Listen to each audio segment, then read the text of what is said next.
तो यार देखो, इस वीडियो को बनाने में ना मुझे बहुत ही ज़्यादा टाइम लगा। ये वीडियो देखते ही देखते आपको पता लग जाएगा कि मैं सुबह से लेकर शाम तक इस वीडियो को बनाने में टाइम लिया हूँ और बहुत सारे इन्फॉर्मेशन शेयर किया हूँ। तो अगर स्किप करोगे तो अपना रिस्क लेके करना। अगर अभी आपको टाइम नहीं है तो डेफिनेटली इस वीडियो को अभी मत देखो, बाद में टाइम लेकर फुर्सत से इस वीडियो को शुरू से एंड तक देखना। बहुत ज़्यादा रिक्वेस्ट आया है, दैट्स वाई मैं इतना बड़ा वीडियो बनाने का रिस्क लिया हूँ। आप लोगों ने लास्ट वीडियो में जो कमेंट्स किया ना, बहुत ही ज़्यादा था वो। इस वीडियो में मैं आप लोगों को एकदम शुरू से लेकर एंड तक क्या क्या चीज़ें करना होता है एक माइक्रोनिच सेटअप करने के लिए। सिर्फ और सिर्फ सिंपल माइक्रोनिच सेटअप नहीं, वो तो मैं पहले ही बता चुका हूँ, लेकिन ये वाला वीडियो स्पेशल इसलिए है क्योंकि इस पे मैंने बताया कि एक इंटरनेशनल कंट्री को अगर आपको टारगेट करना है, किसी एक पर्टिकुलर लैंग्वेज को टारगेट करना है, तो उसके लिए क्या क्या सेटिंग्स करना होता है, कैसे वेबसाइट को सेटअप करता है, जो इनिशियल सेटिंग्स होते हैं, इनिशियल एसईओ टिप्स होते हैं, एंड इवन बहुत सारे और हिडन टिप्स एंड ट्रिक्स भी शेयर किया हो जो कभी भी आपको कहीं पर भी देखने को नहीं मिलेगा। तो बस मैंने तो ये वीडियो बना दिया, अगर आप में भी इतना दम है तो इस वीडियो को पूरा खत्म करो, देखते हैं कौन लास्ट तक बचता है। चलो अब चलते हैं डेस्कटॉप में और शुरू करते हैं सबसे पहले डोमेन नेम को लेकर। उसके बाद हम जाएंगे होस्टिंग पे, देन हम जाएंगे वेबसाइट सेटअप पे। तो आओ यार, पहले हम लोग जान लेते हैं डोमेन नेम्स के ऊपर कि आखिर डोमेन नेम का क्या क्या एसईओ फैक्टर्स होते हैं। बहुत सारे लोगों का बहुत सारे क्वेश्चन था कि आखिर अगर हम इंटरनेशनल वेबसाइट या फिर माइक्रोनिश बनाए तो उसमें हमें क्या उसी पर्टिकुलर कंट्री का जो डोमेन नेम होता है वो लेना होगा या फिर क्या कुछ करना होता है। A to Z इस वीडियो में हम लोग जानेंगे। मैं उम्मीद करता हूँ इस वाले पर्टिकुलर सेक्शन को, डोमेन नेम का ये जो सेक्शन होगा, इसको देखने के बाद इन फ्यूचर आपको कभी भी डोमेन नेम से रिलेटेड कोई भी इशू नहीं आना चाहिए। मैं एकदम बिगिनिंग लेवल से स्टार्ट करके एकदम पूरा एडवांस लेवल तक जाऊंगा, जितना मुझे पता है जिस हद तक, तो उस हद तक मैं आप लोगों को डोमेन नेम के बारे में सब कुछ समझाने की कोशिश करूंगा। यहाँ पर मैंने थोड़ा बहुत एक गंदा डिज़ाइन करके आप लोगों के लिए बनाया, एक टेबल देख सकते हो आप लोग। तो पहले हमने लास्ट वाले जो कीवर्ड रिसर्च वीडियो था उससे हमने निकाले थे कीवर्ड फेल्सी कंपोनेंट्सो द एमिगो, ठीक है। तो इस कीवर्ड के ऊपर अगर हमें डोमेन नेम लेना है, ठीक है, तो क्या क्या करना होगा। उससे पहले देखो, हम लोग डोमेन नेम के थोड़ा बहुत बेसिक जान लेते हैं। डोमेन नेम दो टाइप के होते हैं। First of all is generic top level domains, जिसका शॉर्ट फॉर्म में GTLDs। Second is country code top level domains, जिसका शॉर्ट फॉर्म है CCTLDs, ठीक है।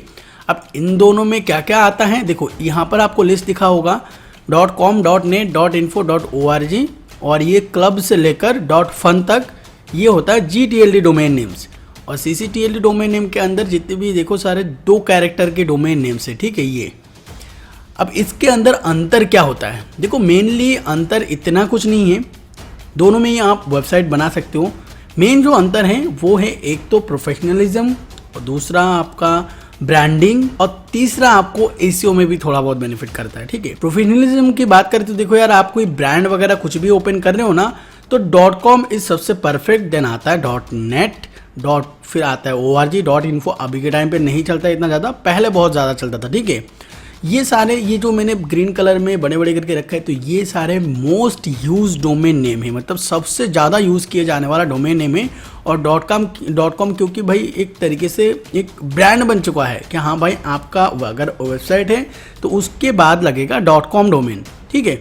तो ये तो हो जाता है यार, जो मतलब ब्रांडिंग वगैरह कोई कंपनी वगैरह स्टार्ट कर रहा है, अपना पोर्टफोलियो वगैरह बना रहा है, तो उस हिसाब से .com। बट हमें इन सब चीज़ों से लेना देना नहीं है, हमें लेना देना है किससे, रैंकिंग, एसईओ एंड ब्लॉगिंग से, ठीक है। सेकेंडरी जो आता है that is country code top level domain. तो इनमें क्या क्या आपको देखने को मिलता है, देखो कंट्री कोड बेसिकली जितने भी सारे डोमेन नेम है ना, ये 2 कैरेक्टर यानी कि 2 वर्ड का होता है, सॉरी 2 कैरेक्टर 2 वर्ड का होता है, जैसे .co, 2 यहाँ पर सिर्फ कैरेक्टर यूज किया गया है, ठीक है।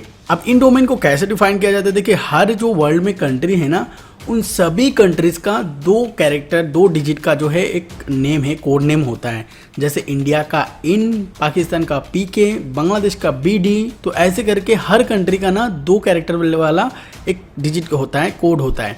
तो उसी को मद्देनज़र रखते हुए जो ICNN है या फिर जितने भी सारे डोमेन रजिस्ट्री या डोमेन जिनको जो डोमेन नेम्स को मतलब मैनेज करते हैं, उन लोगों ने कर ये रूल बनाया है कि भाई 2 डिजिट के जितने भी सारे डोमेन नेम होंगे ना, वो सब के सब कंट्रीज़ को डेडिकेट किया गया है। वो कोई भी कंपनी या कोई भी दूसरे थर्ड पार्टी कंपनी इन डोमेन को रजिस्टर नहीं कर पाएगा। अगर उनको करना है तो 3 या उससे ज़्यादा कैरेक्टर का डोमेन वो रजिस्टर कर सकता है। जैसे .com एक प्राइवेट कंपनी का है और उसी कंपनी के अंतर्गत आता है .cc, इसका बाद में आगे जाके करूँगा। अब इनका क्या होता है, .com जो डोमेन नेम है ना या फिर जेनरिक टॉप लेवल डोमेन से, इसमें कोई भी रेस्ट्रिक्शंस नहीं होता कि इस कंट्री के में रैंक नहीं कर सकता, उस कंट्री में रैंक नहीं कर सकता। ये ओवरऑल इंटरनेशनल किसी भी कंट्री में आप इन डोमेन को यूज़ कर सकते हो। इनमें से ग्रीन वाले सबसे परफेक्ट है, वो अगर नहीं मिलते तो आप ये जो मैंने ऑरेंज कलर में लिखा है इनमें से कोई भी डोमेन आप ले सकते हो। ये इंटरनेशनल किसी भी कंट्री में रैंक करने में सक्षम है, ठीक है। बाकी आते हैं जैसे country code top level domain, तो इनमें से जो मैक्सिमम डोमेन है, क्योंकि वो किसी एक पर्टिकुलर कंट्री के लिए बनाया गया है, इसलिए गूगल भी उसी कंट्री में इनको रैंक करवाता है। एक्सेप्ट अगर कोई एक ऐसा डोमेन, एक ऐसा वेबसाइट है जो कि गवर्नमेंट रिलेटेड है या फिर बहुत ही पॉपुलर ऑर्गेनाइजेशन है, तब जाकर वो किसी दूसरे कंट्रीज में भी रैंक कर सकता है, ठीक है। फॉर एग्जाम्पल जैसे .gov.in, तो वो ओवरऑल वर्ल्ड में रैंक करेगा, ठीक है। वो ऐसा नहीं कि सिर्फ इंडिया के लिए रैंक करेगा।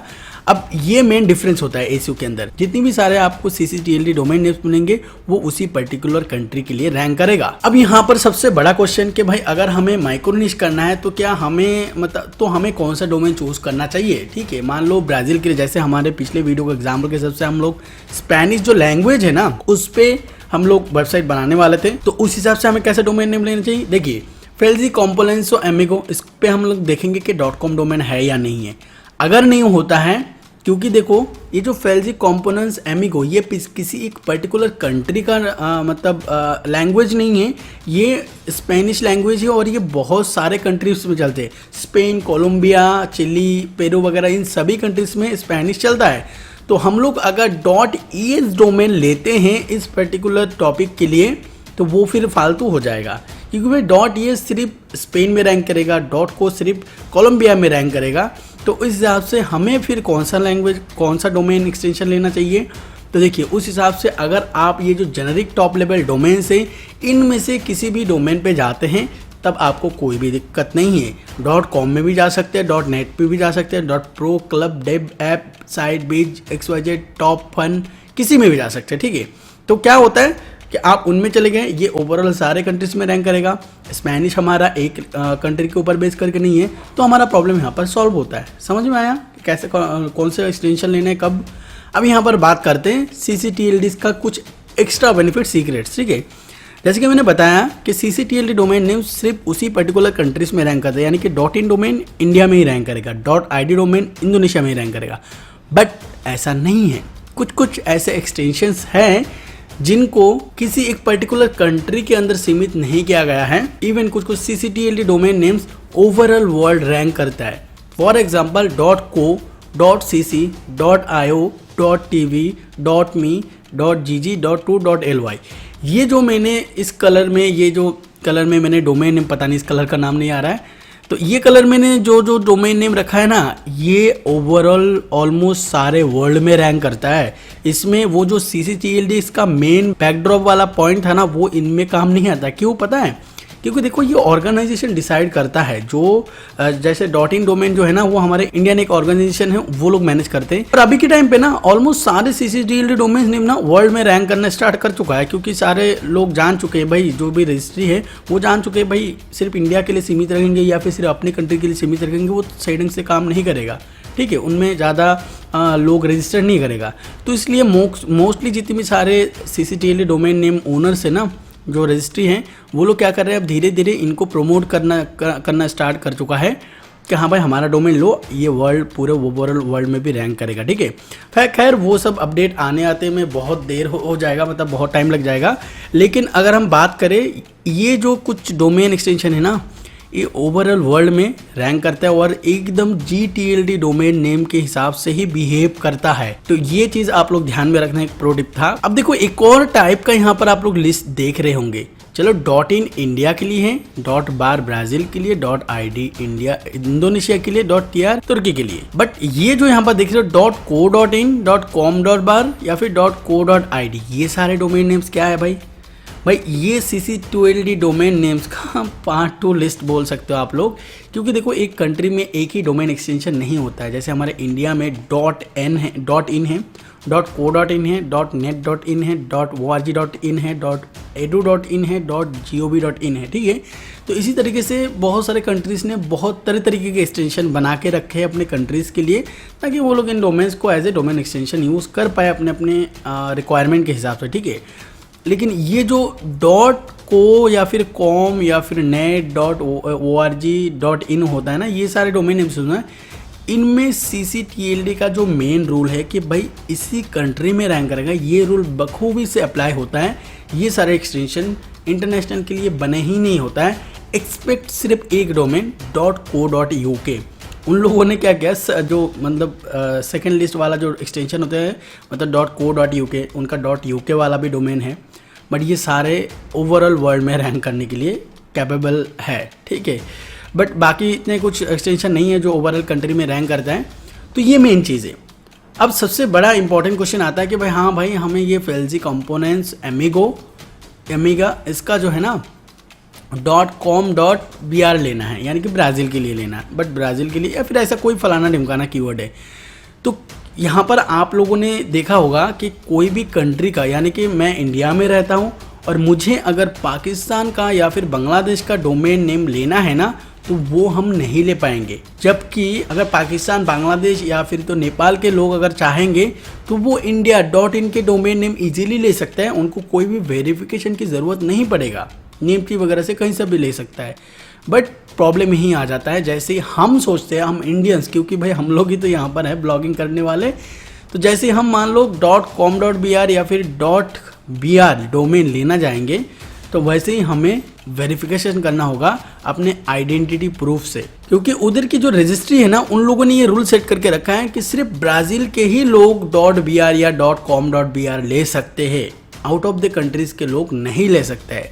तो उस हिसाब से आप कैसे मतलब मैं कैसे .com.br डोमेन लेता हूँ या फिर .tr डोमेन, ये सब कैसे लेता हूँ। देखो यहाँ पर एक और सीक्रेट टिप्स मैं आप लोगों को देता हूँ। मैं एक्चुअली क्या करता हूँ, डिफरेंट जो आप लोगों का फ्रीलांसिंग प्लेटफॉर्म है, फॉर एग्जांपल फाइवर, वहाँ पर जाते हैं ना, वहाँ पर अगर आप सर्च करोगे कि बाय फ्रॉम ब्राज़ील या बाय फ्रॉम इंडोनेशिया, तो वहाँ पर आपको बहुत सारे ऐसे लोग मिल जाएंगे जो ब्राज़ील से सामान परचेज करके आपको कुरियर करने के लिए बैठा है, ठीक है। तो सिंपली उनसे बात कीजिए और बोलिए भाई कि मुझे ऐसा एक डोमेन नेम लेना है इस वेबसाइट से, आप यहाँ पर से इस पर्टिकुलर एक डोमेन नेम को बाय करके वो अकाउंट मुझे सेंड कर दो और मैं आपको पैसे वगैरह दे दूंगा। अब वो लोग इजीली कर देगा, 1000, 2000, 3000 कुछ लेगा, वो लेगा अपना फीस लेगा। बट एक बार आप लोगों ने उनसे एक, मान लो ब्राज़ील, जैसे मैं ब्राज़ील के लिए hostinger.com.br यूज़ करता हूँ, ठीक है, ये कोई स्पॉन्सर नहीं है, एक्चुअल में वहाँ पर सस्ता मिलता है बाकी जो रजिस्ट्री है उनके कंपेयर्स में। तो hostinger.com.br से उनको एक होस्टिंग लेने को बोलो, और वो जो अकाउंट है ना, उस अकाउंट को आप फर्दर फ्यूचर जितने भी चाहे उतने डोमेन ले सकते हो। क्यों, कैसे? यहाँ पर एक और चीज़ है कि देखो यार, डोमेन जब आप किसी पर्टिकुलर अकाउंट से परचेज करते हो ना, फॉर एग्जाम्पल नेमस्पेस से, तो फर्स्ट टाइम आपको एड्रेस वगैरह प्रूफ वगैरह मांगा जाता है। उसके बाद सेकंड टाइम आप अगर कोई डोमेन वगैरह लेने जाओगे ना, तो आपको वो नहीं मांगा जाता है उस पर्टिकुलर अकाउंट में, क्योंकि वहाँ पर ऑलरेडी सेव है कि भाई हाँ ये कस्टमर है और इनकी डिटेल्स ये है।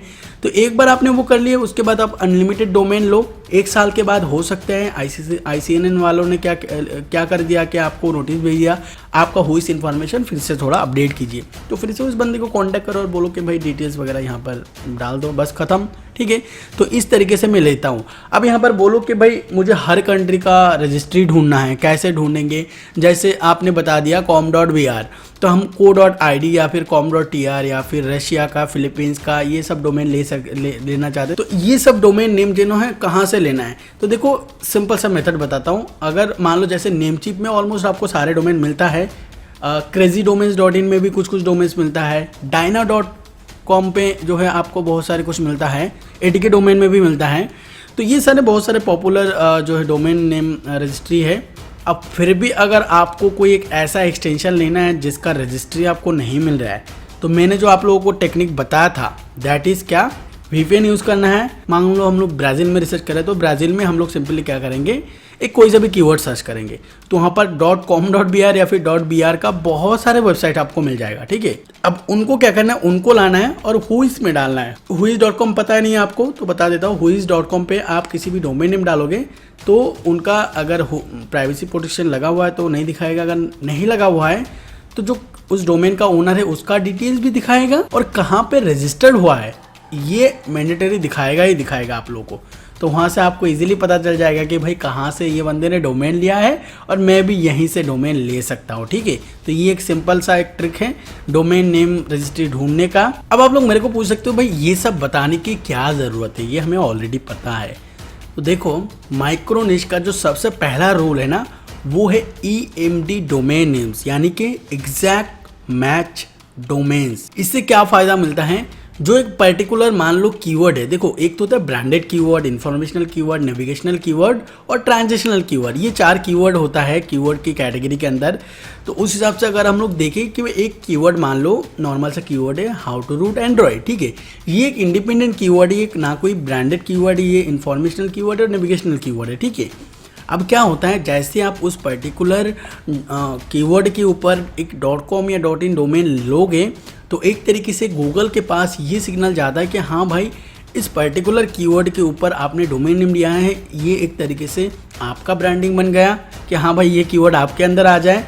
और दूसरा इसमें में भी बहुत सारे हेल्प मिलता है गूगल को अंडरस्टैंड करने के लिए कि भाई हाँ ये बंदे ने इस टॉपिक के ऊपर डोमेन नेम लिया है, इसका मतलब ये पूरा का पूरा वेबसाइट इसी टॉपिक के ऊपर बेस करके है। अब जैसे आप अच्छे कंटेंट या फिर अच्छे ऑन पेज इश्यू ऑप्टिमाइजेशन करोगे तो आपका चांस ज़्यादा होगा कंपेयर टू जो EMD डोमेन नहीं लेके रखा है, जो नॉर्मल ब्लॉग है उस पर आर्टिकल लिख रहा है ना, उसके कंपेयर में आपका वेबसाइट में ज़्यादा रैंकिंग का चांस बनेगा। तो ये सिंपल सा चीज़ है जिसके लिए मैं इतना बड़ा टेबल बना के आप लोगों को समझा रहा हूँ ये सारे चीज़ें।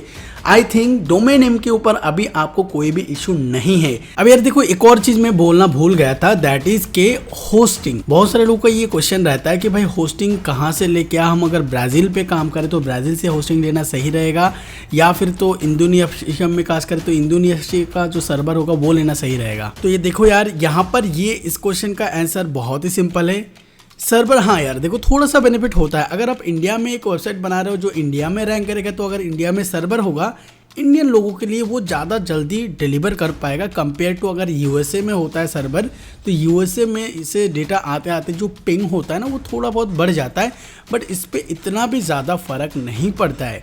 अगर आप इंडिया में काम कर रहे हो और मान लो ऐसा होस्टिंग लेते हो जिनका सर्वर सिंगापुर में है तो वो भी अच्छे से काम करेगा।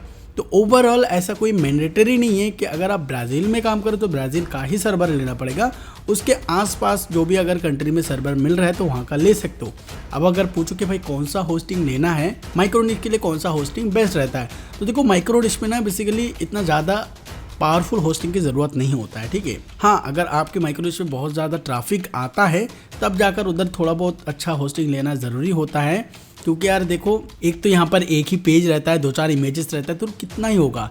तो एक होस्टिंग में ना आप 10, 15, 20 बहुत सारे माइक्रोनिश रख सकते हो अगर अच्छा होस्टिंग होता है। तो मैं अगर आप लोगों के लिए रिकमेंड करूँ अफोर्डेबल होस्टिंग की तो देखो उस हिसाब से अपना स्पॉन्सर होस्टिंगर सबसे बेस्ट है ऑलवेज, क्योंकि यार होस्टिंगर का जो होस्टिंग है वो मतलब ऑलमोस्ट सारी चीज़ों में अच्छा काम करता है, ठीक है। इवन अगर आप होस्टिंगर से होस्टिंग लोगे तो मुझे भी थोड़ा बहुत बेनिफिट मिलेगा एफिलिएट से। और नीचे डिस्क्रिप्शन में एक लिंक होगा techrepon.com/gift, वहाँ पर जाओगे तो आप लोगों को और डिटेल्स मिलेगा कि आप लोगों को क्या क्या बेनिफिट मिलेगा अगर आप लोग मेरे लिंक से परचेज करते हो। खैर ये बात छोड़ते, अब आते कोई और होस्टिंग कंपनी अच्छा है क्या। देखो उसके बाद आता है नेमचीप अफोर्डेबल है और अच्छा होस्टिंग भी है, लेकिन आज के टाइम पे थोड़ा बहुत ज़्यादा रिलायबल नहीं है। लेकिन उससे भी अगर एडवांस लेना है, जो मैं पर्सनली यूज़ करता हूँ अगर आप लोग पूछोगे तो मैं यूज़ करता हूँ डिजिटल ओशियन का होस्टिंग CloudOS के थ्रू।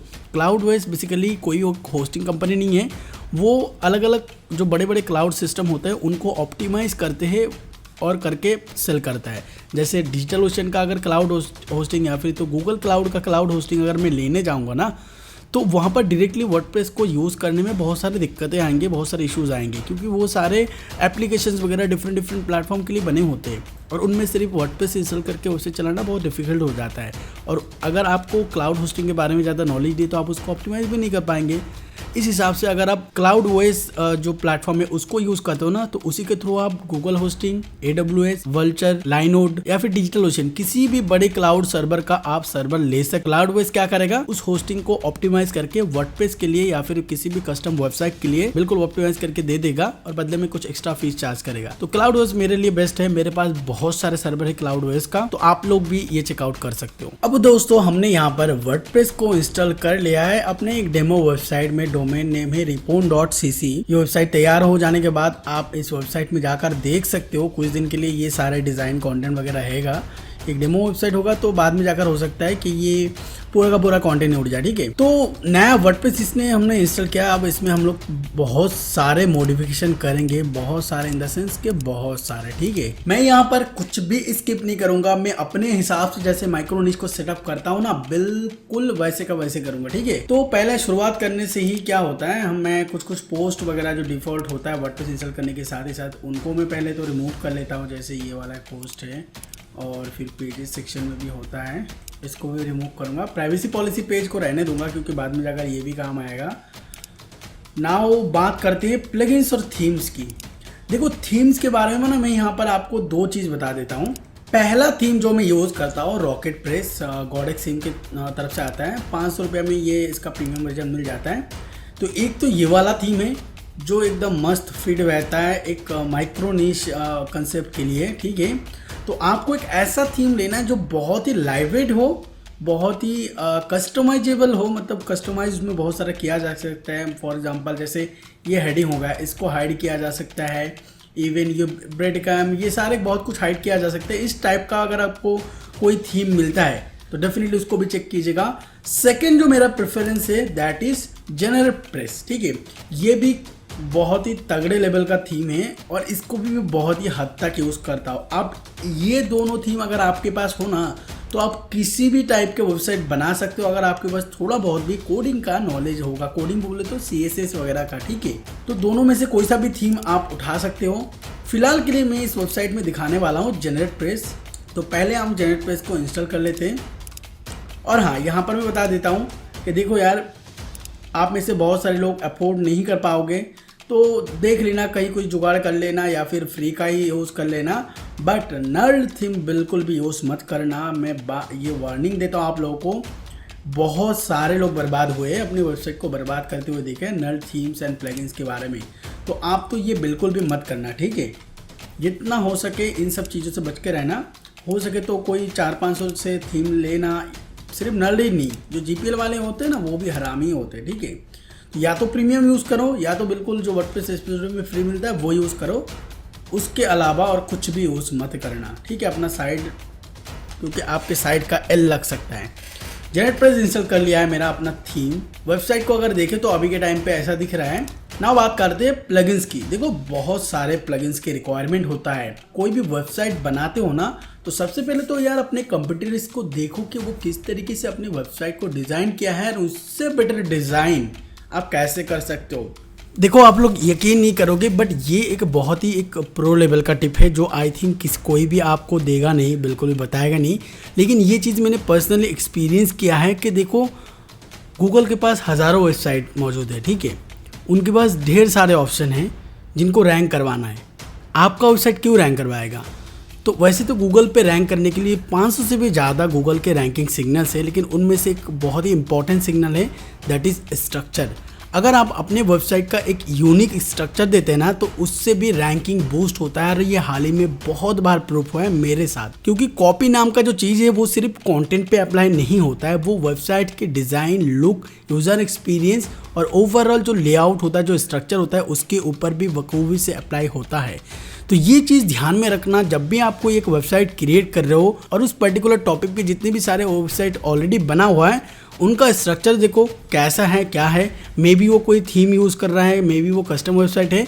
आप उनसे बेटर कंटेंट तो लिखोगे ही लिखोगे, एंड इवन उसके साथ साथ अगर आप अपने वेबसाइट का जो स्ट्रक्चर है, जो लुक है, उसको भी डिफरेंट बनाते हो एंड इवन एक यूजर फ्रेंडली बनाते हो, तो उससे भी रैंकिंग में बेनिफिट मिलता है। तो ये चीज़ ध्यान में रखना। अगर हो सके तो प्रीमियम थीम लो, उसमें फिर थोड़ा बहुत कस्टमाइजेशन करो, या फिर उससे भी अगर आपके पास बजट थोड़ा ज़्यादा है तो एकदम कस्टम अगर थीम बनाते हो तो वो भी बहुत ही अच्छा होता है। इवन गूगल के स्पोक पर्सन्स भी ये कहते हैं कि हम वर्डप्रेस से ज़्यादा कस्टम थीम्स को ज़्यादा प्रेफर करते हैं। तो ये चीज़ बिल्कुल भी ध्यान में रखना। तो ये था एक प्रो टिप। अब प्लगइन्स हम लोग जो जो इंस्टॉल करेंगे वो यहाँ पर मैं एक एक करके दिखाता जाता हूँ। पहले तो यार जेटपैक को इंस्टॉल करते हैं क्योंकि हमें स्टैट्स वगैरह देखने होते हैं। उसके बाद हम लोग इंस्टॉल करेंगे एक टेबल ऑफ कंटेंट, ठीक है, ये भी बहुत इंपॉर्टेंस रखता है। और एक और इम्पॉर्टेंट यहाँ पर प्रो टिप में दूंगा, यहाँ पर बहुत सारे आपको टेबल ऑफ कंटेंट देखने को मिल जाएंगे, लेकिन जो सबसे परफेक्टली वर्क करता है ना वो है टेबल ऑफ कंटेंट प्लस। ये एक लौता सबसे पहले लॉन्च होने वाला टेबल ऑफ कंटेंट प्लगइन है।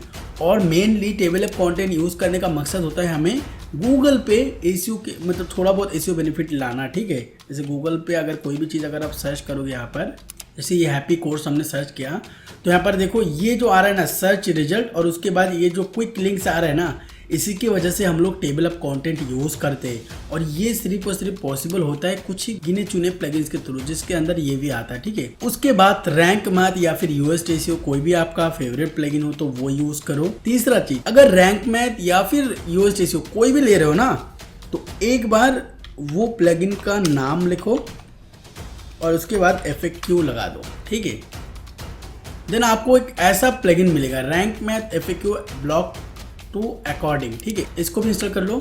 अगर आपके पास रैंक मैथ नहीं है, यूएस एसईओ है, तो यहाँ पर सिंपली यूएस एसईओ FAQ लिख दो। इसका भी प्लगइन देखने को मिल जाएगा सेम डेवलपर के थ्रू, और ये बिल्कुल फ्री है, ठीक है। तो ये प्लगइन्स यूज करना मत बोलना। अब मैं कुछ पेड प्लगइन्स इंस्टॉल करूंगा क्योंकि मेरे पास भाई ऑलरेडी है, मैं परचेज कर चुका, दैट्स व्हाई मैं यूज करूँ। अगर आपके पास नहीं है तो मत यूज करना। सबसे पहले मैं यूज अपलोड करूंगा रैंक मैथ एसईओ, ठीक है। इसका ये प्रो वर्जन मेरे पास है, तो इसको मैं इंस्टॉल कर लेता हूँ।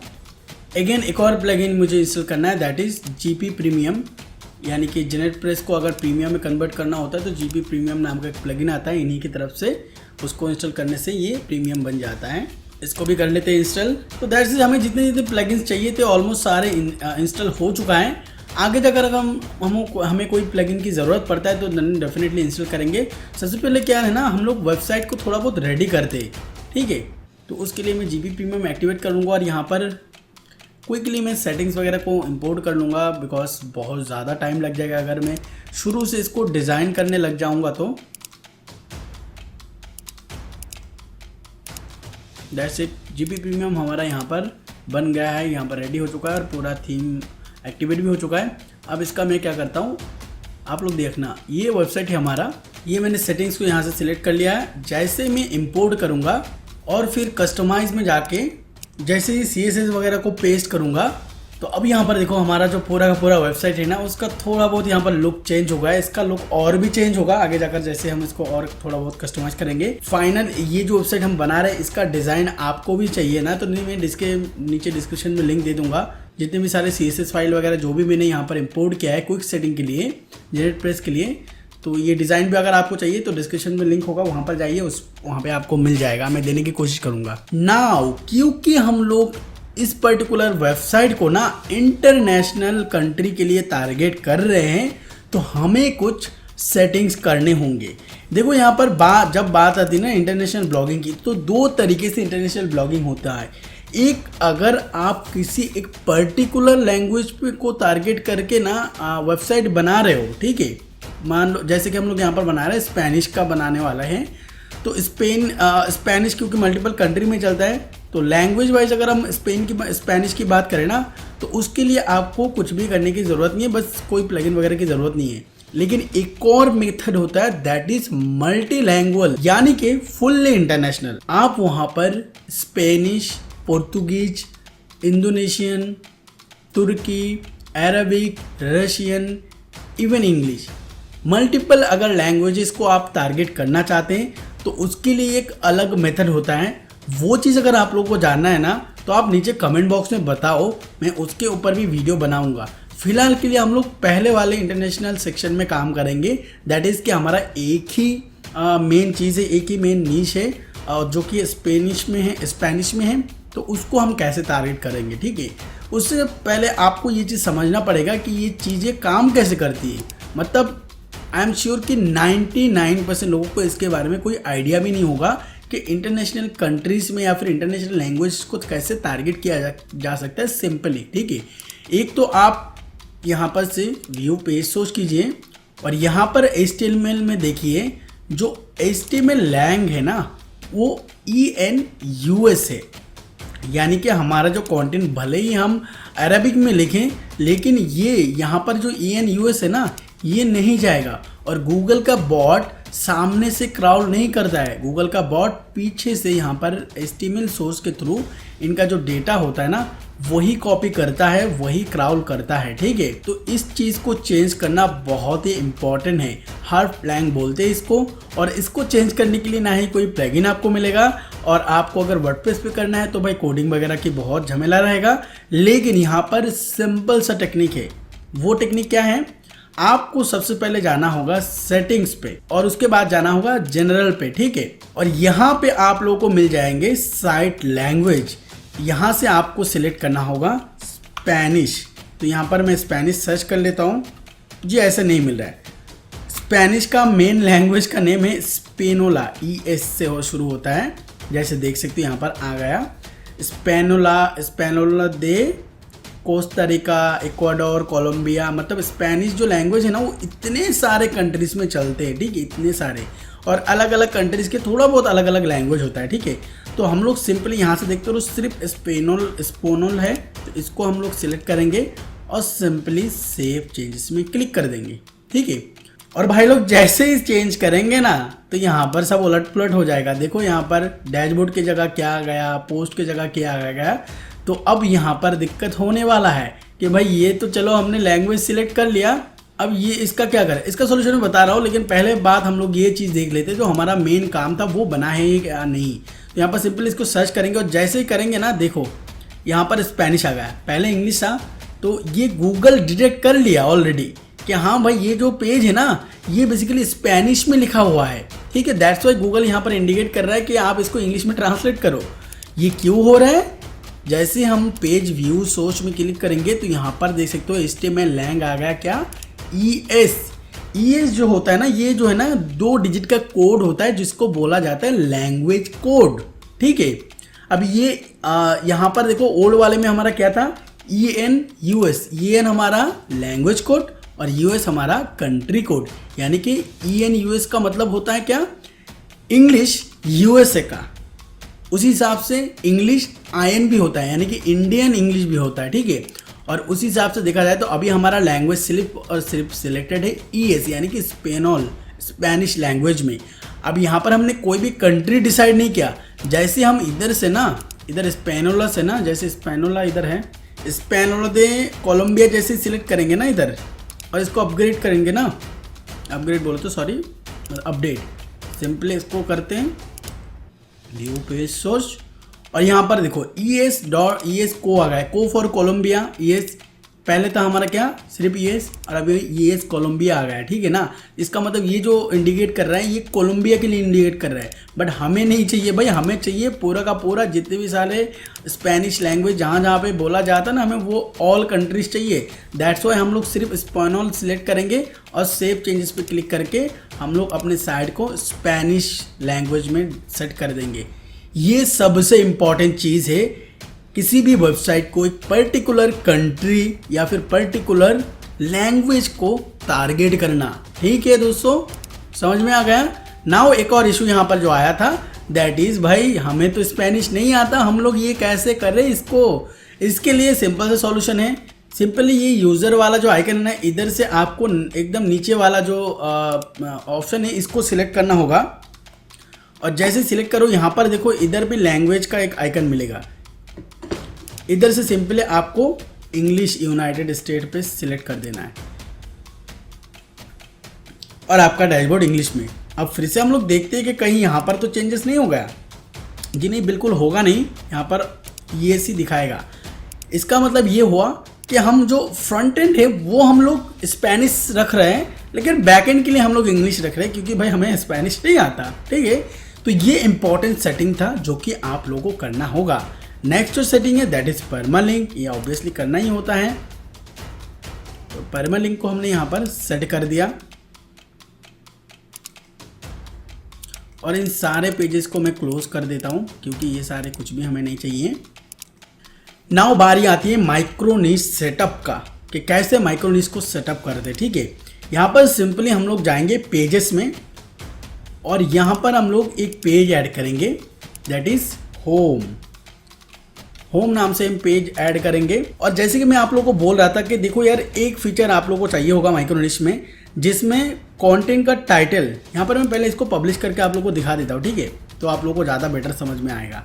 इसको मैं सिंपली व्यू किया, अब देखो ये पेज ना ऐसे आ रहा है, डिज़ाइन के बाद यहाँ पर होम आ रहा है, तो ऐसा नहीं होता। अगर कोई माइक्रोनिश है जिसमें आपका ये जो चीज़ें ये H1 होता है, ठीक है, ये देख सकते इधर H1 है, तो H1 को हम लोग ऐसे ही नहीं रख सकते।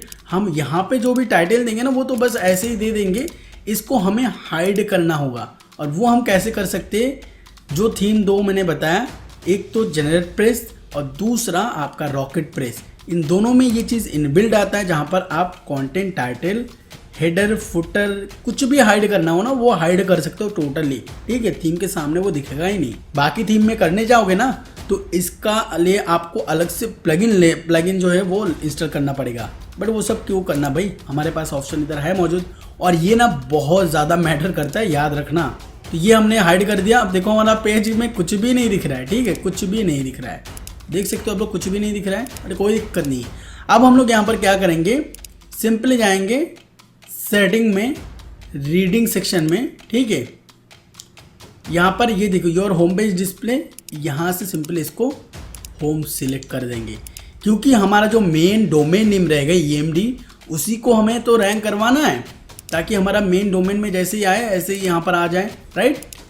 अब यहाँ पर देखो कोई भी कंटेंट नहीं है, तो माइक्रोनिश सेटअप का ना ये सबसे मेन इंपॉर्टेंट चीज़ है। यहाँ पर मैं अगर थोड़ा बहुत कंटेंट डाल दूँ, फॉर एग्जाम्पल ये वाला कंटेंट मैंने डाल दिया, इसको अपडेट कर देता हूँ। पहले के URL क्या था, ripon.cc/home, ऐसा था URL, बट हमें चाहिए भाई वेबसाइट में जैसे बंदा एंटर करे ना, जैसे ripon.cc, तो वहीं पर कंटेंट दिखना स्टार्ट हो जाए, ठीक है। तो उस हिसाब से हमें ये सारे चीज़ें करना होगा, और ये बहुत बहुत ज़्यादा इम्पॉर्टेंट है दोस्तों। इनमें से कोई भी चीज़ों को आप मिस नहीं कर सकते, ठीक है। तो हमारा माइक्रोनिश का भी जो मेन चीज़ था वो भी यहाँ पर क्लियर हो गया। ना हमें क्या करना होगा, हमें इस वेबसाइट में कंटेंट अपलोड करना होगा। देखो कंटेंट डिफरेंट नीश में हो सकते हैं। मैं यहाँ पर, क्योंकि लास्ट वीडियो में आप लोगों को दिखाया था कॉम्पोलेंसो दे अमीगो, राइट, ये वाला दिखाया था ना मैंने, ये फेल्जी कॉम्पोलेंसो द अमीगो। तो इस वीडियो में मैं भी ना यही चीज़ डेमो के लिए यूज़ करूँगा, और इसका कोई ऐसा मतलब नहीं कि भाई आपको इसी में काम करना है, बिल्कुल नहीं।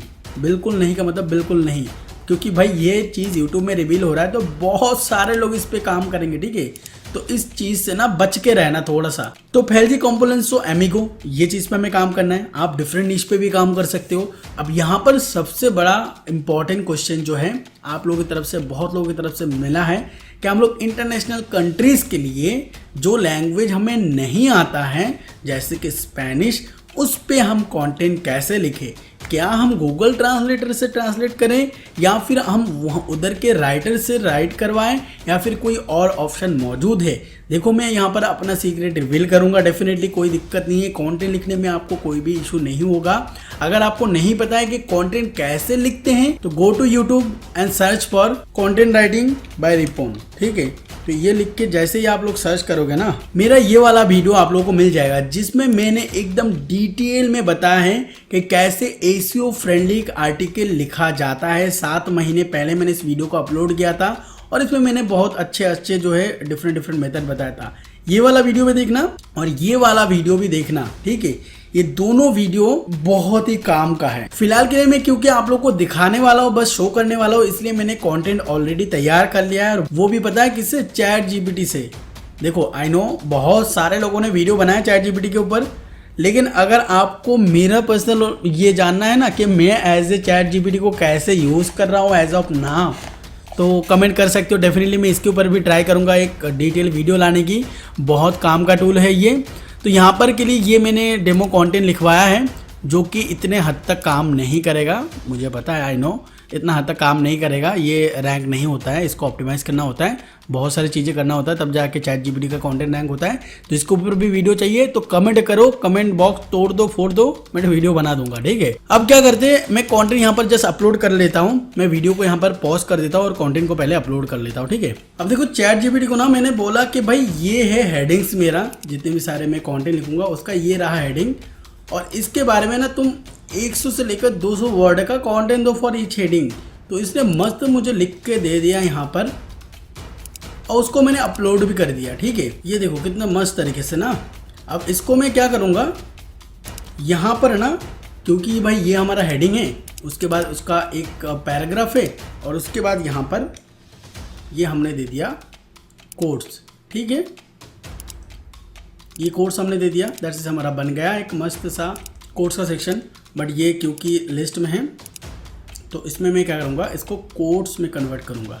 इसको पहले करता हूँ पैराग्राफ में कन्वर्ट, और उसके बाद सबको मैं क्या करता हूँ कोट्स में कन्वर्ट कर देता हूँ, ठीक है। इतना काफ़ी है यार। और बाकी सारी चीज़ों को मैं क्या करूँगा, लिस्ट में कन्वर्ट कर दूँगा, ठीक है। अब देखो ये अपने अपने ऊपर है, मैं अपने तरफ से बता रहा हूँ कि मैं अगर हैप्पी बर्थडे विशेस में काम करता हूँ वो किस तरीके से करता, ठीक है। अब इसको मैं अपडेट करता हूँ सिंपली, और यहाँ पर फ्रेजी कंप्लेंट्स की जगह ना, अमीगो की जगह ना, मैं सिर्फ कंप्लेंट्स रखूँगा, क्योंकि मैं हैप्पी बर्थडे चीज़ इस पे काम कर रहा हूँ, और इसको अपडेट करूँगा ना। अगर हम लोग पेज को रिफ्रेश करते हैं ना, जब यहाँ पर कोई भी कंटेंट था ही नहीं, अब देखो यहाँ पर कैसे आ रहा है, ठीक है। अब इसको हम लोग और स्टाइलिश बनाएंगे, और ज़्यादा इसमें मेहनत करेंगे। सबसे पहले हम लोग हेडिंग्स को कस्टमाइज़ कर लेते हैं।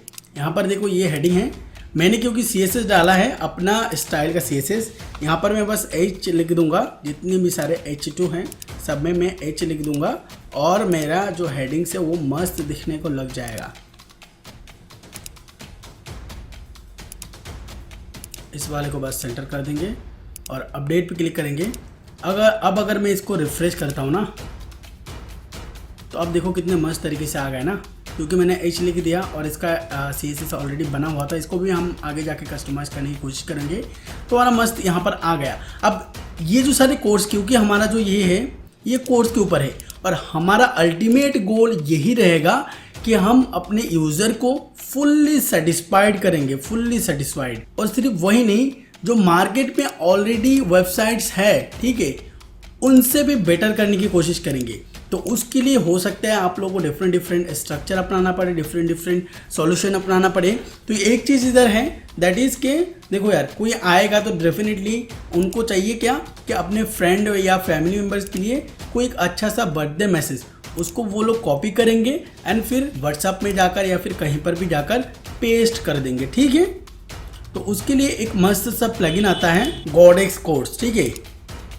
ये प्लगइन क्या करता है, इस टाइप का ना आपको जो ब्लॉक जो कोड्स होता है ना, उसको ऐसा बना देता है, डायरेक्टली शेयर का भी ऑप्शन देता है, कॉपी का भी ऑप्शन देता है। तो ये प्लगइन मस्त काम करता है, मस्त चीज़ है, ठीक है। तो इसको मैं एक बार इंस्टॉल कर लेता हूँ पहले। तो क्योंकि हम लोग कोड्स या फिर विशेस के वेबसाइट बना रहे हैं, तो ये चीज़ हमें बहुत मदद करेगा। अगर आप लोगों के पास कोई दूसरा प्लगइन या फिर आप लोगों के पास पैसा नहीं है तो ऐसे का ऐसा ही रख दो, कोई दिक्कत नहीं है। लेकिन इसका प्राइस भी, लेकिन अगर आप लोगों को खरीदना है तो यहाँ से खरीद सकते हो डेफिनेटली।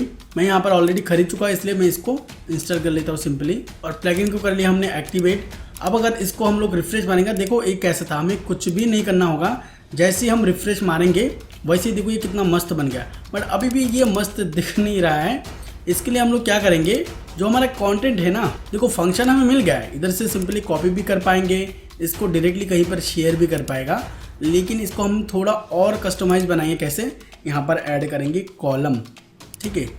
2 सेक्शन का एक कॉलम होगा और हर एक कोड को हम लोग यहाँ पर इंसर्ट कर देंगे 2 साइड में। और अब अगर अपडेट करते हैं, नाउ लेट्स चेक, और ये देखो कितना मस्त बन गया है। अब इसका भी CSS है, सिंपली कस्टमाइज में जाएंगे और यहाँ पर एडिशनल CSS पे क्लिक करेंगे, और यहाँ पर जैसे ये CSS पेस्ट कर दूंगा तो देख सकते हो कितना मस्त तरीके से इधर आ रहा है। अब इसको रिफ्रेश करके देखते हैं, देखो कितना मस्त यहाँ पर डिज़ाइन आ गया। अब इसके कलर वगैरह को भी आप खुद से भी चेंज कर सकते हैं। सिंपली यहाँ पर जाइए ब्लॉक कोड सेटिंग में और यहाँ से देखिए ये कलर है, इसको आप कुछ भी रख सकते हैं, जैसे कि ये वाला मैं रख रहा हूँ बस एग्जांपल के लिए, या फिर इसको हम करते ऐसा, ठीक है। तो देख सकते हैं ये कितना मस्त बन गया। अरे ये वाला कलर सही है, चलो जो भी वो अपने हिसाब से कर लेना। अब क्या करेंगे, हमारा कंटेंट का जैसा स्ट्रक्चर था कि एक हेडिंग होगा, उसका पैराग्राफ होगा और उसके बाद कुछ कोट्स वगैरह, राइट। तो इसको मैं क्या करता हूँ, सारे जगह पर ना, जैसे ये सेक्शन है, इन सारे को ना मैं सिलेक्ट कर लेता हूँ, ऐसे कॉपी करूँगा और सब जगह पर पेस्ट कर दूँगा।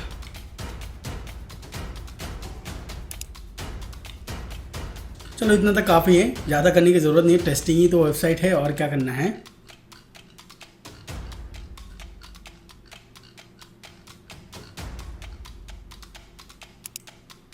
अब जैसे अपडेट करते हैं,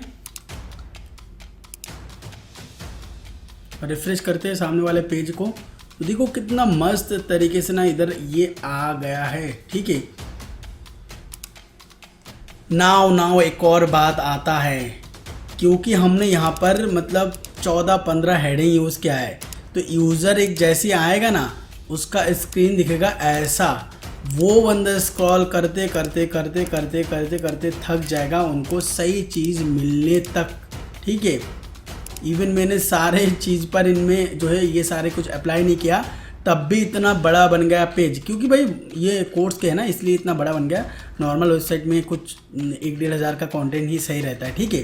जैसे कि इस पर्टिकुलर पेज की अगर हम लोग बात करें अभी के टाइम पे, तो 6000 वर्ड का भी कंटेंट बन गया भाई साहब, कितना लंबा कंटेंट। चलो इतना कंटेंट ये बस मैं दिखा रहा हूँ, इस वजह से ये इतना बड़ा बन रहा है, कोई दिक्कत नहीं है।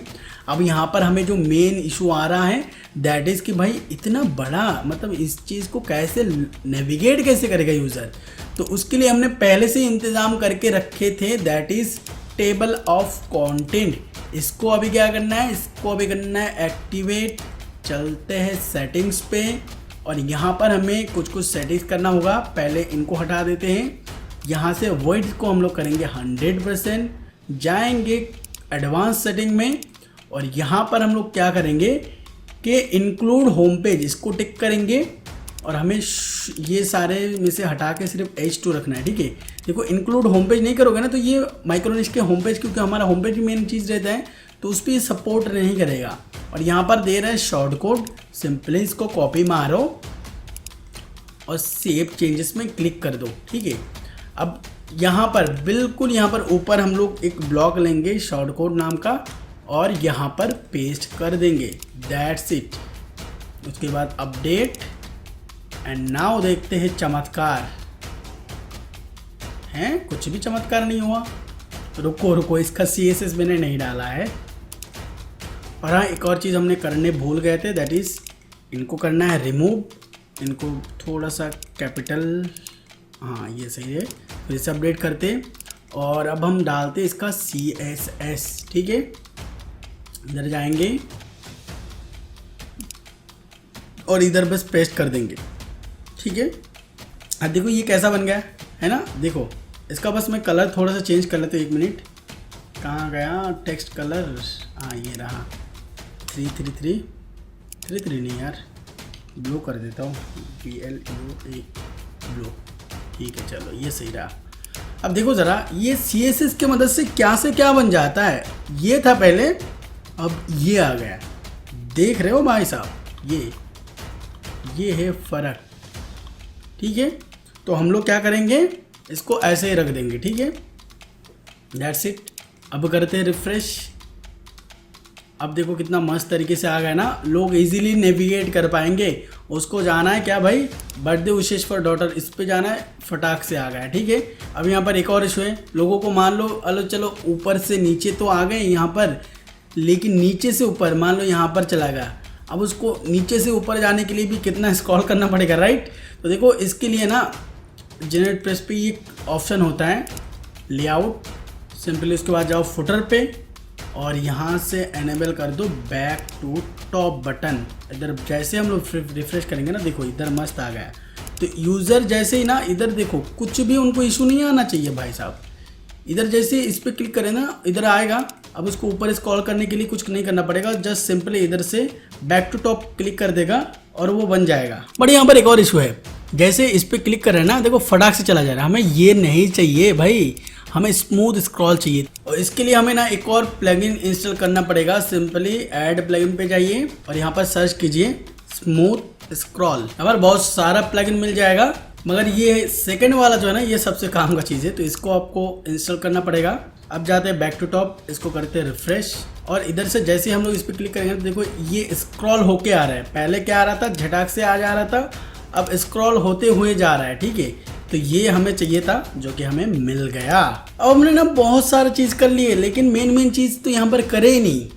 दैट इज कि माइक्रोनिश का जो कंसेप्ट होता है ना, एक तो देखो एसईओ फ्रेंडली हमें बनाना होगा और यूजर फ्रेंडली भी बनाना होगा। यूजर फ्रेंडली हमने ऑलमोस्ट बना ही लिया है, ये सब देके कितना कुछ अच्छे से नेविगेशन वगैरह देके कंटेंट भी देके अब हमें थोड़ा बहुत एसईओ फ्रेंडली भी बनाना होगा। उसके लिए ना सिंपली हम लोग यहाँ पर क्या करेंगे, मैं क्या करता हूँ बेसिकली, देखो यार और लोगों का क्या पता नहीं, मैं जो करता हूँ वही बस मैं दिखा रहा हूँ। यहाँ पर सिंपली हमें ऐड करना होगा एक कवर, ठीक है ना। तो एक कवर ऐड कर लिया हमने, इसका बैकग्राउंड कलर मैंने कुछ भी रख दिया इधर। अब इसको क्या करूँगा, हम लोग यहाँ से वाइड करते हैं ताकि पेज का कोई भी ऐसा मार्जिन वगैरह नहीं रहे। अब इसको ना यहाँ से हम लोग क्या करेंगे, इधर मारेंगे कॉपी पेस्ट, ठीक है। और इसको कर देंगे हम लोग हेडिंग, और सिर्फ हेडिंग नहीं आपको करना होगा H1, ठीक है, H1 करना होगा। इसको करते हैं रिमूव, इसको आप सेंटर भी कर सकते हो, और या नहीं तो यहाँ पर बस अगर लगा दोगे ना HD तो अपना वाला जो CSS है ना वो इधर आ जाएगा। अब ये हमने H1 लिया है, ठीक है, ध्यान से सुनना, H1 हमने यहाँ पर लिया है। H1 क्यों लिया है, क्योंकि मैंने जैसे बताया था कि ये वाला जो है बाय डिफ़ॉल्ट H1 होता है और ये हमारा किसी काम का नहीं होता है, ठीक है, इसको नहीं रखना होता है। हमें अपने तरफ से कस्टम जो है माइक्रोनिश बनाना है, इसलिए हम लोग यहाँ पर इसको H1 रखेंगे, क्योंकि हमारा टारगेटेड कीवर्ड जो वो फेल्जी कॉम्पोलेंसो है। अगर यहाँ पर एमिगो होता तो हम लोग एमिगो लिखते, इस पे लिख रहे हैं तो डेफिनेटली सिर्फ एमिगो नहीं रखेगा, हम लोग ये रखेंगे। उसके बाद आता है एक इनिशियल कंटेंट जो कि होता है एक तरीके से मेटा डिस्क्रिप्शन भी। तो फिलहाल के लिए मैं ये लगा देता हूँ, तो ये रहेगा हमारा मेटा डिस्क्रिप्शन, ठीक है, ये हमारा मेटा डिस्क्रिप्शन आ गया। और इसको हम लोग क्या करेंगे, सेंटर कर देंगे, ठीक है, और इसको करते हैं अपडेट। नाउ इधर अगर अब एक रिफ्रेश मारेंगे तो यहाँ पर देखो कैसा आ गया है ना, बहुत ही गंदा आ गया यार। चलो इसको भी करते हैं हम लोग सेंटर, क्योंकि CSS में हमने सेंटर डाला नहीं है, ये कर दिया हमने। और इधर देखो एक इशू आ रहा है कि भाई ये जो टेबल ऑफ कंटेंट है ये साला इधर चिपक रहा है। तो इधर से सिंपली हम लोग क्या करेंगे, एक स्पेस लेंगे, स्पेस लिखेंगे स्पेसर, और इसका रख देंगे हम लोग 20, ठीक है। हमारा काम इधर बन चुका है। अब इधर करेंगे तो मस्त इधर आएगा। अब इसको देखो, इसको आप बहुत तरीके से कस्टमाइज कर सकते हो, बहुत तरीके से, ठीक है, बहुत तरीके से। कैसे, इधर अगर मैं एक बटन लगा दूं ऑल विशेष, ठीक है, ये लगा दिया हमने, और इस पर हम लोग एक ID लगा देंगे #WISHES। अब ये चीज़ क्या बवाल है भाई, बवाल चीज़ है ये बेसिकली हम लोग एक लिंक बना रहे हैं अपने ही पेज के अंदर, ठीक है। तो इधर से हमारा विशेष वगैरह स्टार्ट हो रहा है, तो सिंपली इधर किसी भी एलिमेंट पे ना हम लोग एक और लगा देंगे, इधर ये करेंगे, और HTML एंकर में ना ये लगा देंगे WISHES विशेष। ये चीज़ लगाने से, और इधर हमने लिंक क्या लगाया, #विशेष। इसको जैसे अपडेट करेंगे ना, और इसको हम लोग थोड़ा सा व्यू करते हैं ना, तो इधर देखो मस्त आ गया, चेक ऑल विशेष। इस पर जैसे क्लिक करेगा ना तो बंदा इधर आ जाएगा, इधर से वो फिर विशिंग वगैरह जितना भी कुछ है वो स्टार्ट कर सकता है। ये सेम इसी तरीके से काम कर रहा है, जैसे टेबल ऑफ कंटेंट है ना, ये भी सेम इसी तरीके से काम कर रहा है। अब ये वाला जो चीज़ है ना, ये मुझे इतना भी पसंद नहीं आ रहा है, तो इसको मैं क्या करूँगा, पहले तो इसका बैकग्राउंड कलर लेते, चला जा भाई, ये बैकग्राउंड कलर हम लोग कॉपी मार लिया, ठीक है। और ये जो बैकग्राउंड कलर है ना, इसको मैं इससे रिप्लेस कर दूंगा, देखो ये आ गया, ये हैज़ बैकग्राउंड कलर। इसको मैं बस पेस्ट करूँगा और ऊपर वाले को रिमूव करूँगा, इसको कॉपी पेस्ट मारूँगा पूरा, और कस्टमाइज में जाके ना एडिशनल CSS इधर जाके पेल दूँगा। दैट्स इट, बन गया मस्त, है ना। ये परमानेंट हो गया हमारा। अब उसी तरीके से बटन का भी टेक्स्ट वगैरह या फिर कलर वगैरह चेंज करना वो भी कर पाओगे। अब यहाँ पर एक और चीज़ करते हैं भाई, वेबसाइट इतना अच्छा नहीं दिख रहा है, तो लेआउट में जाएंगे, प्राइमरी सेटिंग में जाएंगे, यहाँ पर फुल है, कंटेन कर देंगे और इसका कंटेनर पे जाकर मैक्स वेट कर देंगे 1200, ठीक है। फुटर को भी कर देंगे कंटेंट। अरे जिसका जैसा मर्जी हो ना उस वो वैसा कर सकते हो डिज़ाइन, इसमें कोई भी दिक्कत वाली बात है ही नहीं, ठीक है। देख रहे हो कितना मस्त बन गया इधर, ठीक है, कितना मस्त, राइट। अब सही लग रहा है थोड़ा सा। अब देखो ये हमारा हेडिंग आ गया, मतलब हमारा जो मेन टारगेटेड कीवर्ड है H1, उसके बाद उसका एक मस्त सा डिस्क्रिप्शन आ गया, उसके बाद एक बटन, ठीक है। तो ये आ गया मस्त, देख सकते हो। तो अब हमारा वेबसाइट जो है वो ऑलमोस्ट 90% बन चुका है। अगर मैं अपना ऐसा कोई वेबसाइट बनाता ना, हैप्पी बर्थडे विशेस, तो बिल्कुल इसी तरीके से बनाता और ऐसा ही डिज़ाइन रखता। और माँ कसम अगर यहाँ पर बोलूँ ना, ये जैसे मैंने इधर कंटेंट जो जनरेट किया है ना चैट GPT से, ये कंटेंट अगर खुद से मैं लिखता ना तो इजीली 100% ये टॉप पे रैंक करता। किसी को भी हिम्मत भी नहीं था इसको आउट रैंक करना, इतना मस्त बनाया। इसमें बाकी एक और चीज़ रह गया है, दैट इज़ इमेजेस। मान लो ये विशेष हैं, ठीक है, तो इनमें से 5 विशेष को लेकर हर हेडिंग के लिए ना, हर हेडिंग के लिए अगर हम लोग 1 से लेकर 5 तक भी इमेज बना देना तो और स्ट्रॉन्ग बन जाएगा हमारा कंटेंट, ठीक है। बट क्योंकि मैं यहाँ पर डेमो के लिए दिखा रहा हूँ तो उतना कुछ करने का यार टाइम नहीं है, बहुत ज़्यादा टाइम ऑलरेडी हो चुका है, तो ये बस मैंने दिखा के छोड़ दिया। नाउ आते हैं मेन चीज़ पे, that is main important thing is international country के लिए, इंटरनेशनल लैंग्वेज के लिए हमने सेट कर दिया था .es। हमारा टारगेटेड जो कीवर्ड है वो फेल्जी कंपोनेंट्सो है।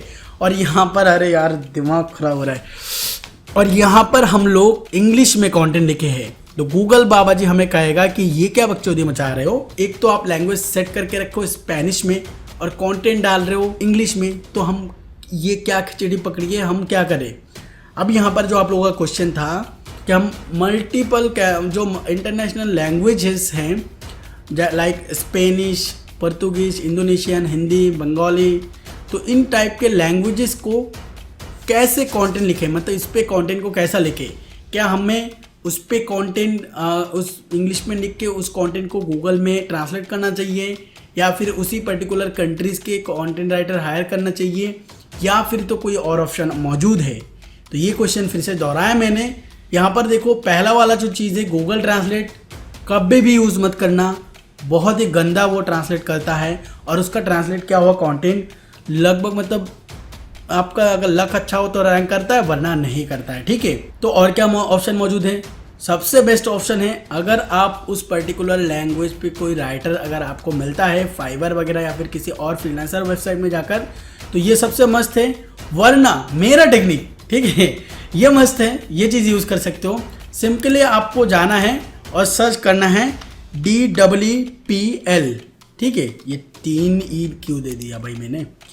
सर्च करो, एक सॉफ्टवेयर मिलेगा DWPL, बिल्कुल फ्री है, इनका पेड वर्जन भी है, बट पेड वर्जन लेने की कोई ज़रूरत नहीं है। ये मस्त चीज़ है, ठीक है। अब यहाँ पर क्या होता है, आप किसी भी, ये फॉर एग्जांपल ये वाला है ना, इसको आप इधर डालोगे और इधर से आप लोग सिलेक्ट करोगे स्पेनिश, ठीक है। तो यहाँ पर देखो फेल्जी कंप्लेंसो, देखो कैसे आ गया मस्त, ठीक है ना।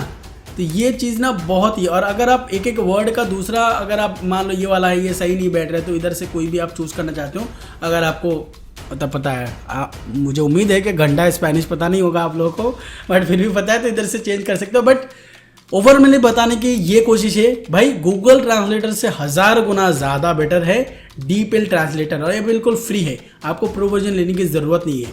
आप देखो यहाँ पर एक और प्रो टिप में देता हूँ, ठीक है। इधर से कंटेंट कॉपी मारोगे, फिर इधर जाओगे, ट्रांसलेट करोगे, कॉपी करोगे, फिर इधर आके पेस्ट करोगे तो बहुत टाइम वेस्ट होगा। इसका 2 सोल्यूशन है, एक अगर आपका इनका जो है क्रोम एक्सटेंशन वो इंस्टॉल कर लेते हो, और दूसरा इनका डीपीएल का जो सॉफ्टवेयर आता है विंडोज़ के लिए, वो मैक के लिए कुछ भी आ जाता है, ठीक है।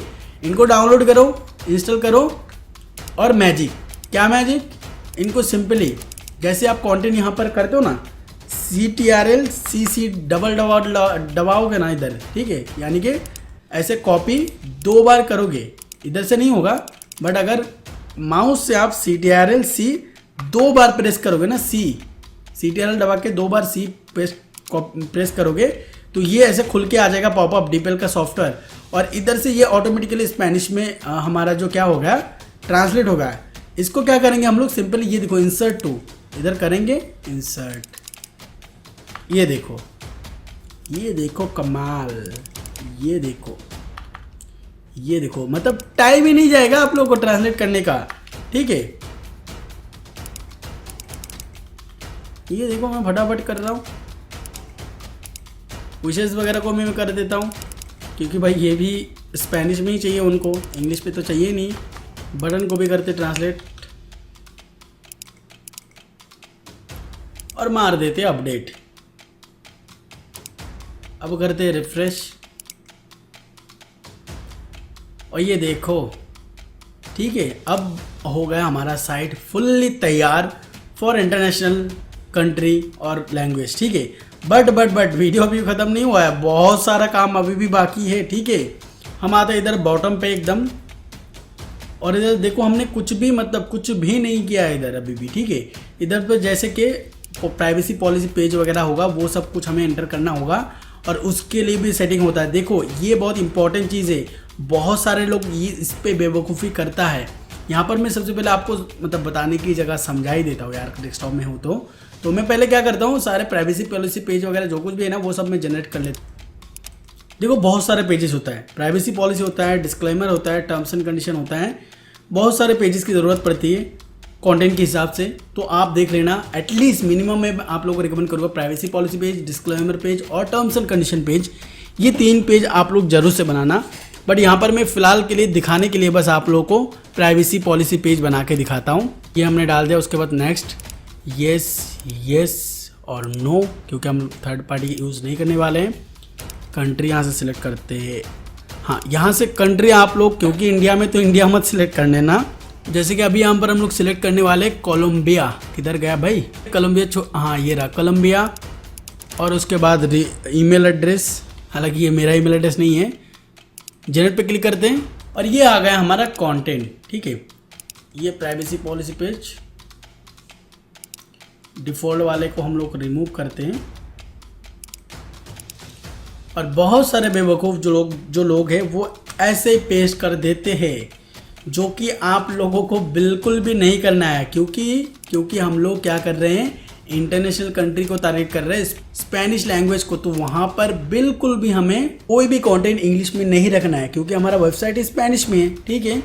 तो उसके लिए देखो, जो भी आपकी पेजेस होंगे ना उनको भी ट्रांसलेट करना होगा, और उसके लिए एक वेबसाइट है bulktranslator.com, ठीक है। बहुत ही मस्त सा वेबसाइट है। यहाँ पर आप पूरा का पूरा कोड जो भी है ना वो आप पेस्ट करो, या फिर जितने भी कंटेंट पेस्ट करना है पेस्ट करो। करने के बाद यहाँ पर आप लोग देख सकते हो 70 से भी ज़्यादा लैंग्वेजेस में आप ट्रांसलेट कर सकते हो एक ही टाइम पे, ठीक है। तो यहाँ पर क्या होगा, स्पेनिश कदर है, सिलेक्ट कर लेते हैं, स्पेनिश नहीं स्पेनोल, ये देखो आ गया स्पेनिश। तो इसको सिलेक्ट करेंगे, ट्रांसलेट पे क्लिक करेंगे, और यहाँ पर देखो मस्त आ गया हमारा ट्रांसलेटेड वाला सेक्शन, ठीक है।